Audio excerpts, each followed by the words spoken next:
Bonjour la team Rose TV Network, c'est vraiment un très grand plaisir d'être là aujourd'hui avec vous. Je suis accompagné de Junior qui nous a fui entre temps parce qu'il était parti au Togo. Alors Junior, est-ce que tu peux nous raconter comment ça s'est passé ton séjour au Togo? Merci. Oui, merci beaucoup. Et déjà, je n'ai pas fui, je suis allé dans l'objectif de promouvoir l'entrepreneuriat à tous nos jeunes et aussi de les soutenir, apporter quelques touches. Et d'ailleurs, je tiens à faire un gros coucou, à les féliciter par leur présence et tout. Donc, c'était l'objectif de promouvoir l'entrepreneuriat en Afrique que Profeda va organiser. Et je tiens à dire que c'est quelque chose de très formidable. L'échange était très sympa, les formateurs étaient rares et donc du coup moi-même j'ai aimé. Donc c'était la raison pour laquelle je suis allé à Lomé. Peut-être que la prochaine édition serait dans d'autres villes du Togo et on verra bien. Merci. Merci Junior, j'avoue que c'était très bien puisque moi-même j'ai bien participé à cet événement en ligne. C'était vraiment top. Alors, comme je suis rentré dans la semaine de la femme, ça serait très intéressant de parler d'un thème que l'ONU d'ailleurs a proposé. Et aujourd'hui, si vous voyez Rose Company, il y a une dame, Rose, qui fait beaucoup de numérique, de digital, beaucoup. On parlera de la tech. Donc du coup, ça serait bien de lui poser quelques questions. Nous avons choisi ensemble un thème qui est la place des femmes dans les métiers du numérique et du digital. La raison pour laquelle aujourd'hui on va essayer d'en débattre, de parler un petit peu et de présenter à nouveau Rose Company, les services que Rose Company peut vous accorder. Rose, à quoi Rose TV? Oui. Bon, moi je connais déjà votre prénom, je sais ce que vous faites chez Rose Company, ce que vous faites même dans la vie professionnelle, Oui. mais ça serait bien de vous présenter un petit peu. Merci Junior. Alors pour ceux qui ne me connaissent pas, je suis à Korotiébi comme profession, je suis consultante business analyst, donc je travaille sur les projets informatiques. En parallèle, je suis bien évidemment la CEO de Rose Company, donc je travaille avec mon collaborateur qui est là, Junior, qui est notre vice-président et également notre juriste. Il y a un autre membre de notre équipe, on lui passe le bonjour, qui est notre directeur artistique, celui qui gère la partie design, web design et la partie graphique. Alors, le thème, je pense qu'il est bien choisi Oui, pour cette année. Oui, bien sûr, parce qu'il y a beaucoup la présence, surtout des femmes sur les réseaux, Oui. sur le domaine, dans le domaine. Donc, du coup, je pense que le thème a été bien choisi. Oui. Merci beaucoup Rose pour votre présentation, c'est intéressant, c'est très très intéressant. Je pense que les questions, vous allez bien les répondre, vu que vous pratiquez, c'est professionnel. Donc du coup, ce que moi je vais demander, c'est que vous sensibilisez plus à travers les questions, à travers les réponses, plus les jeunes filles qui sont aujourd'hui sur cette voie. D'accord. Alors moi la première question, bon, je ne vais pas vous demander l'origine du numérique, mais j'irai directement vous poser. Quelles sont les grandes questions, les grandes technologies de l'ère numérique aujourd'hui que vous connaissez? Après, vous pouvez aussi nous faire une petite historique, d'accord? Mais restez bref et répondez à notre question. D'accord. Alors, pour parler un peu du numérique, le début du numérique et du digital, je pense que ça a commencé en 1973. Donc, avec les microprocesseurs, les ingénieurs essayaient de voir si on peut mettre en fait plusieurs ordinateurs un peu séparés et voir en fait comment ils fonctionnent. C'est comme ça a débuté. Et quand ça a débuté, en fait, c'était beaucoup plus un métier consacré aux hommes. Il n'y avait pas de femmes en fait qui s'intéressaient à ça. En ce qui concerne les grandes technologies de l'ère numérique, on a déjà la big data, la connectivité et l'intelligence artificielle et puis la cybersécurité. Tout à fait. Voilà. Ok. Bon, merci. Ce sont les grands que nous pouvons citer. Et vous, dans quel domaine exactement vous exercez? C'est-à-dire dans les quatre, est-ce que vous êtes tous dans les quatre ou vous aimez le domaine pratiquement, professionnellement, big data, numérique, c'est quoi? Qu'est-ce que vous pouvez nous en dire sur ce domaine que vous maîtrisez très bien? D'accord. Alors, j'ai déjà eu à faire la big data. Ah, c'est intéressant. Oui, c'est intéressant. Comment ça se passe? Avec de la programmation. Donc, on te donne une base de données. Tu fais le nettoyage de la base de données. À base de cette base de données, tu peux construire. Ça nécessite beaucoup de concentration. Beaucoup de concentration, beaucoup de travail surtout, puisque voilà, ce sont des données qui pèsent vraiment. Et en fait, dans ces bases de données, on n'a pas forcément besoin des informations qu'il y a là-dedans. Donc, il faut écarter toutes les informations dans ces données. Du coup, quelqu'un qui se divertit ne peut pas travailler avec eux, ne peut pas faire des trucs de big data. Ouais, on peut dire ça. On peut dire ça, il faut vraiment beaucoup de concentration, oui. Donc, enlever toutes les informations dont on n'a pas besoin et conserver uniquement celles dont on a besoin pour le projet. J'ai aussi eu à travailler aussi sur la connectivité. Et actuellement, purement du digital, je travaille sur les projets beaucoup plus numériques et digital. Je travaille sur les applications web pour le suivi, par exemple, des commerciaux, des ventes de voitures, et actuellement sur un projet en fait, un peu dans le domaine solidarité pour accompagner en fait, les personnes en difficulté à pouvoir se connecter, à être en fait en contact avec. D'accord, ok. Merci beaucoup, Rose. Alors, tout ce que vous venez de dire, c'est très intéressant. Je répète parce que pourquoi quand je parle de la concentration, je pense que c'est un terme qui est très important que les informaticiens utilisent souvent. Ouais, j'ai besoin de concentration, j'ai besoin de temps pour le faire, pour faire ça et tout ça. Donc, est-ce que vous pensez que la cause, ou bien la cause principale que les jeunes filles n'ont pas pu réussir dans ce domaine dès le début, c'était la concentration et le temps? Est-ce que vous pensez que ça peut être une cause? Bonne question, je pense que la question elle est très pertinente. Je pense que ce sont des stéréotypes dans un premier temps.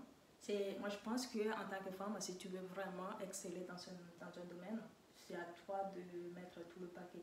Tu sais que par exemple dans la Big Data, il faut vraiment de concentration, il faut beaucoup de travail. Si tu te mets à fond, tu peux y arriver. Et ouais, je dirais d'autre part aussi, c'est à cause de ça. Parce que en tant que femme ou jeune fille, on dit souvent que voilà, allez faire de la littérature, les lettres modernes et tout, c'est ça qui est fait pour vous. Et les métiers du numérique, l'informatique, en fait, c'est beaucoup réservé aux hommes. Donc je peux dire que oui, c'est l'une des causes pour lesquelles les femmes ne s'intéressent pas trop à ce métier-là. D'accord. Oui, bien évidemment, comme vous l'avez dit, il y a le temps, la concentration. Je pense que les informaticiens utilisent plus le temps, le thème, le temps de concentration. Donc, ce qui fait qu'il y avait cet écart entre les jeunes filles et les jeunes garçons, parce qu'on accorde plus le temps aux jeunes garçons pour pouvoir étudier. C'est ça, hein, c'est ce qu'on nous a dit. Et aujourd'hui, on veut dire à tout le monde que c'est pas vrai. Parce que la preuve vivante, c'est Rose. Mais je ne sais pas qui vous a inspiré. Pourquoi vous avez aujourd'hui choisi ce domaine, sachant que c'était le domaine qui était un peu difficile pour les femmes, pour les jeunes filles, par rapport à la concentration. Je me rappelle aussi à la série C. Et moi, je n'ai pas fait la série C, hein.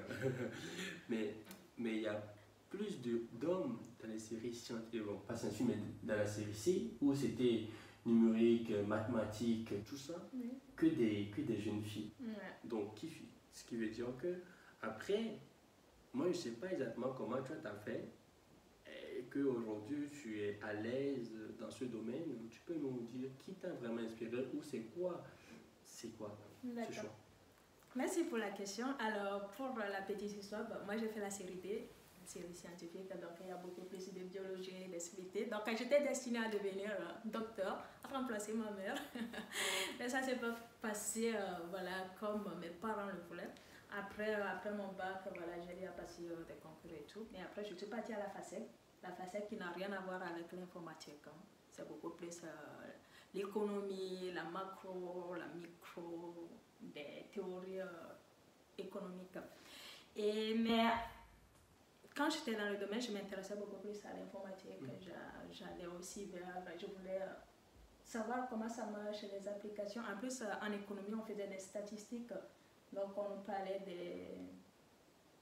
de certaines applications, comment on arrive au fait à utiliser les données et tout. Et moi, je me posais la question, mais donc il doit y avoir au fait un logiciel qui travaille sur toutes ces données-là pour voilà, avoir ces résultats. Tout à fait. Et les profs nous disaient bien évidemment, donc on parlait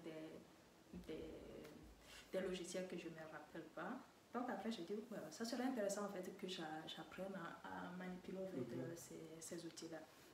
Donc quand je suis arrivée ici en France après ma licence, j'ai fait une autre licence ici, après il y avait un autre master. Et dans ce master, voilà, il y avait de l'informatique. Je dis, voilà l'occasion pour moi de pouvoir vraiment expérimenter ce domaine-là. Donc c'est ce que j'ai fait un master en ingénierie économique et de l'analyse des données. et de l'analyse de données, c'est purement de l'informatique et de la programmation. Mhm. Et voilà, et je me sens beaucoup plus à l'aise dans le domaine du numérique et du digital actuellement. Merci. Ok. En tout cas, je pense que l'ONU vous a bien choisi. Alors, donc du coup, bon, alors si c'est ça, c'est très bien parce que, bon, moi, je me rappelle que les gens se basent sur le numérique en disant le numérique c'est Facebook, le numérique c'est Instagram. Ouais. Je veux que vous compreniez que le numérique ça n'a rien à voir. Donc, il y a une différence Il y a une quand même différence entre le digital et le numérique. Justement, je vais en venir sur ça. Ouais. Si vous pouvez nous dire exactement quelle est cette différence qui est entre le numérique et le digital. Parce qu'il y a trop de confusion. Parce qu'il faut savoir aussi quand on parle de la communication sur les réseaux, ça n'a rien à voir avec le digital ni le numérique. Donc j'aimerais que tu nous expliques un peu cette différence, ou bien tu fais vraiment la différence entre ces deux-là. Je peux aussi te dire à des gens que Facebook, ça n'a rien à voir. C'est le réseau et ça fait partie. Oui, ce sont des applications voilà, qui ont été conçues. Parce que quand on parle au cyber, ou bien sûr, on ne fait pas le numérique, on ne fait pas le digital du tout. Ouais, on fait la com. Ben, merci, je pense que c'est une très bonne question. C'est vrai, dans notre société actuelle, les gens ont du mal au fait, à faire la différence entre le numérique et le digital. En fait, quand on parle du digital, c'est en fonction en fait, de la personne qui l'utilise. Et c'est en fonction en fait, dans quel contexte on utilise le digital. Le digital, c'est vrai, tout le monde parle du marketing digital et ça, c'est beaucoup plus la communication, comment convaincre les clients, comment faire reconnaître ses produits, sa marque. Mais quand on parle de numérique, c'est dans un autre contexte. On parle vraiment de la manipulation des logiciels, des web services, de tout ce qui a trait avec l'informatique. Mettre en place une application, par exemple Facebook, ce sont de grands ingénieurs qui ont travaillé pour avoir Facebook, Instagram c'est pareil, et beaucoup d'autres applications, c'est vraiment dans le domaine du numérique. Merci. Merci beaucoup pour l'explication. Je pense que cette fois-ci, nous tous, nous avons compris cette question et différence entre numérique et digital. Donc, je pense que merci beaucoup, Rose, pour ta réponse et pour l'éclaircissement. Aujourd'hui, est-ce que, vu que vous êtes à la tête de Rose Company, parce qu'il y a beaucoup de digital qui se font à l'intérieur, bien sûr. est-ce que c'est la base? Oui, je peux dire oui. C'est la base. D'accord. Donc, pour Rose Company, on peut aussi classer Rose Company comme tech, comme qui est dans le domaine du tech, par exemple, et qui est dans le domaine du digital numérique, parce qu'on fait beaucoup de com, bien sûr. Donc, du coup, déjà, si vous avez vos produits pour la pub et tout ça, on est là. Rose Company, notre nouvelle sortie. Et One Goal, One Vision. Et coucou à Geoffroy, notre directeur artistique et design, qui fait tout ça. Donc, coucou à toi. Aujourd'hui, par rapport aux chiffres, est-ce que vous pouvez, parce que même en France ou bien en Europe, vous savez très bien, c'est pas qu'en Afrique, hein, en Europe aussi, il y a trop d'écarts. C'est vrai. Moi, je fais le rapport des fois avec les syndics, il y a trop d'écarts. Et on nous force même d'ailleurs de faire plus de recrutement de femmes sur des métiers comme ça, sur le digital, dans le domaine digital, dans le domaine du numérique. Mais j'ai l'impression aussi des fois que quand nous rapprochons des écoles, les filles ne sont pas vraiment intéressées. Elles sont réticentes. Donc du coup, mais il y a beaucoup de chiffres qui sortent ces derniers temps. Est-ce que vous connaissez? Oui, bien sûr. D'après les statistiques que j'ai regardées tout récemment en France, quand vous allez dans le domaine du numérique, il y a en fait entre 17 et 18% de femmes sur une échelle de 100%, il n'y a que 17 et 18% en fait, de femmes qui sont dans ce domaine-là. Et même sur l'échelle internationale, il y a que 30% en fait, de femmes qui exercent le métier du numérique et du digital. Donc on voit qu'il y a vraiment un grand écart entre les hommes et les femmes sur ces métiers-là. Et je pense que c'est le moment de sensibiliser les jeunes filles à s'intéresser à ces métiers-là. Ça ne va pas vous tuer, ça ne va pas vous tuer et laisser ces stéréotypes-là qu'on dit que ces métiers-là sont réservés aux femmes. Si vous avez vraiment la volonté, si vous vous donnez des moyens en fait, pour le faire, vous allez y arriver.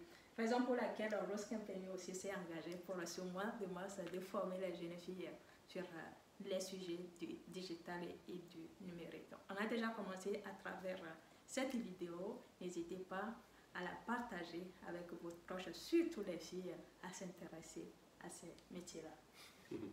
Merci beaucoup. Vous voyez comment la présidente, la DG, la directrice, le CEO faire la pub directement comme ça sur ma chaîne.